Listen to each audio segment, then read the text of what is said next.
का पीसत बाटू। अपन किस्मतिया पीसित बाटन। देखन तो बड़ा रहीस ज्यादा है, लेकिन बहुत मुइचा है हमारे कुल घरे काकी।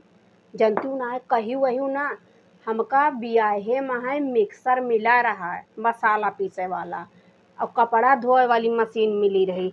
हमार जीजा दे रहे, हमका बहुत मुहाती हमार जीजा के उस कही वही ना काकी दे रहे मशीन। लेकिन ये बुढ़ियावा कुछ आँखी देखौतीन ना बा, 3-4 दाएँ कहन कि अम्मा हो मशीनिया का हो गेला मसाला पीसी हमार हाथ बाप भाई लागत, लेकिन ये आँखी देखौतीन ना है ना, कहत कि हम नहीं जानते, कुछ बोलबे नहीं करते।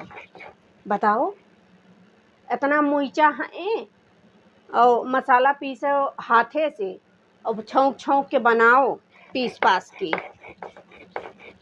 और तो और हमार छोटकनू गहे कमाए, फोन करे रहे चुप्पे से कहत रहे भौजी हो तू टेंशन ना लियो, 1 महीना के अंदर में तोहरे ताए हम मिक्सर मशीन लै दियम मसाला पीसे वाली।